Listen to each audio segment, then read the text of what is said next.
Welcome back to Geometry Classroom. Today we'll talk about first type of quadrilaterals, parallelogram. What is a parallelogram? Is a quadrilateral whose opposite sides are parallel, like in this diagram. So BC and AD are opposite sides and they are parallel, right? Also, AB and CD are opposite sides and also parallel. Now, how we name and symbolize parallelogram? We use for parallelogram this symbol, right? How we name a parallelogram? We name a parallelogram using 4 capital letters. Why 4? Because a parallelogram has 4 vertices, and for each vertex there is a letter, right? For example, in this case, we can name this parallelogram either clockwise or counterclockwise. If we go clockwise, if we start from A, we're gonna have parallelogram A, B, C, D. If we go counterclockwise, we're gonna have A, D, C, B, and also this symbol for parallelogram.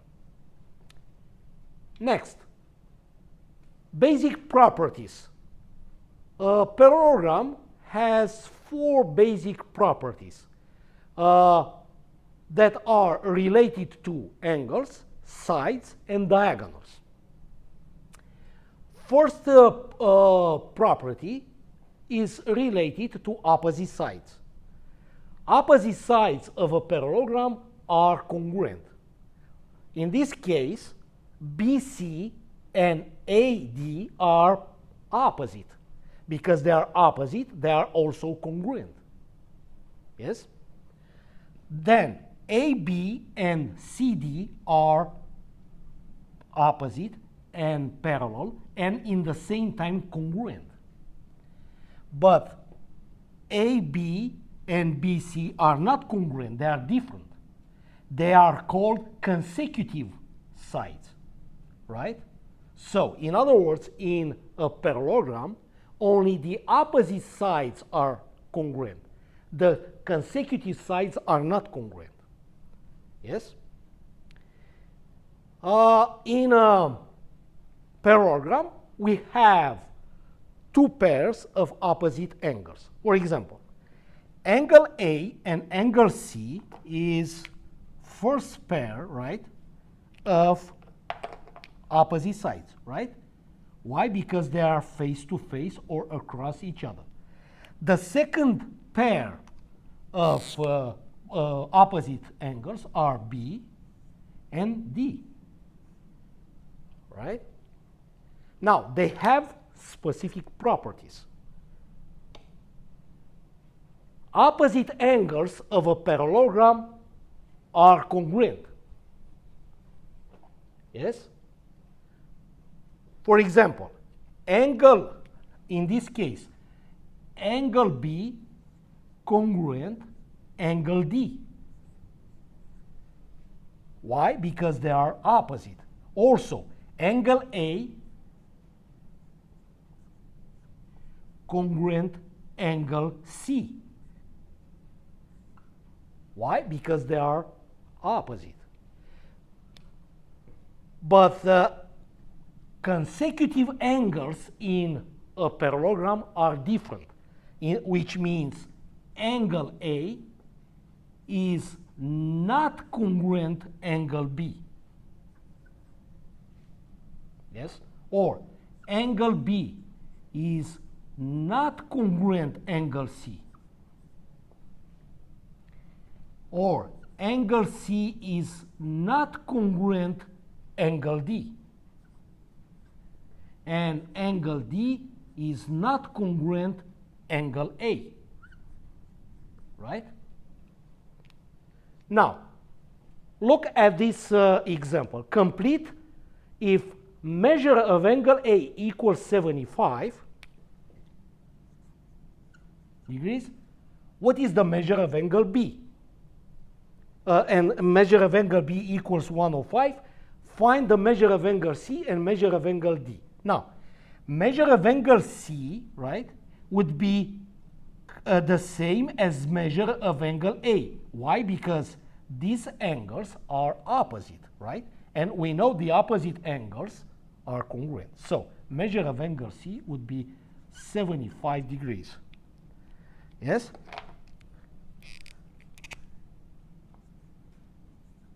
Good.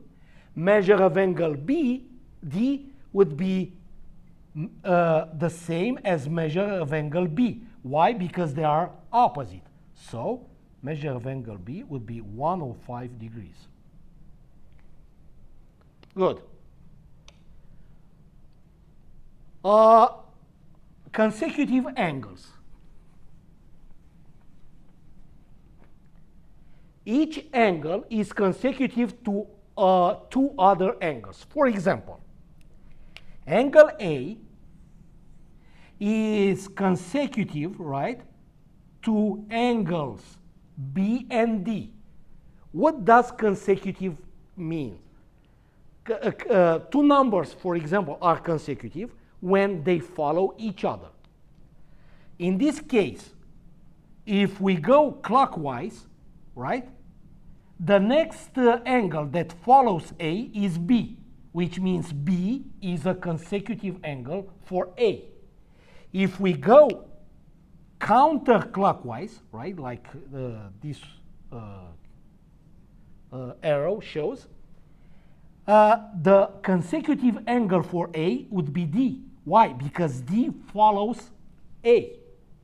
So, what does this property states is consecutive angles in a parallelogram are supplementary, which means consecutive angles add up 180 degrees, right? For example, here, measure of angle A, right, plus measure of angle B would be equal 180. Also, measure of angle A plus measure of angle D would be equal 180. Now, an example, if measure of angle C, right, here, equals 46, how much would be measure of angle B? Now, so we start from angle C, right? Now, if we go counterclockwise, right, B follows C, which means C and B are consecutive. We know consecutive angles are supplementary. They add up 180. Because we know the measure of angle C, to find the measure of angle B, we simply subtract 46 from 180. And we're going to have 134 degrees. Yes? Good. What about diagonals? We have a property for diagonals.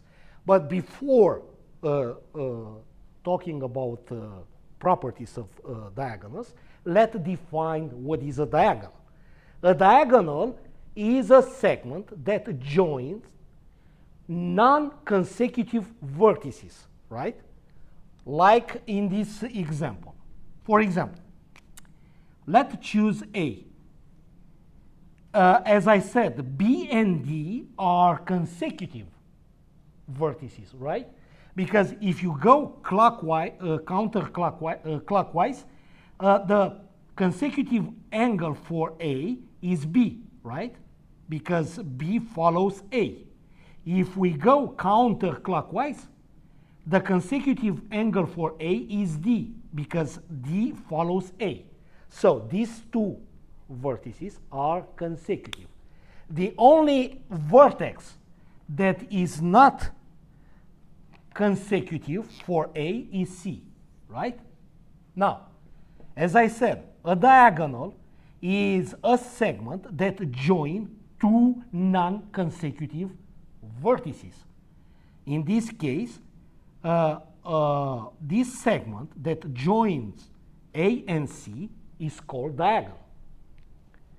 As we can see in this diagram, right, we have two diagonals, right, because we have two pairs of non-consecutive vertices, AC and BD, right? Good. So these two diagonals have a property.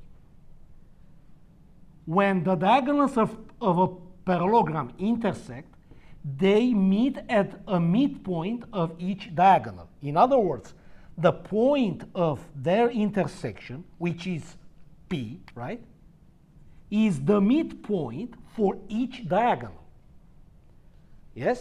Therefore, they bisect each other. So AP, yes, AP congruent PC. And also BP congruent PD. But remember a detail, an important detail. The diagonals are not congruent, which means AC is different of BD. They are not equal. Good. This being said, let us state the property of diagonals. The diagonals of a parallelogram bisect each other, right? Bisect each other means they cut each other into two congruent other segments. That's why BP equals PD, AP equals PC. Now, let's have two examples with parallelogram. In example number 1, it says find the values of x and y that ensures the quadrilateral is a parallelogram. As we know, right, in a parallelogram, opposite sides are parallel and congruent. In this case, the opposite sides are these two and the other two, right? We know they are congruent.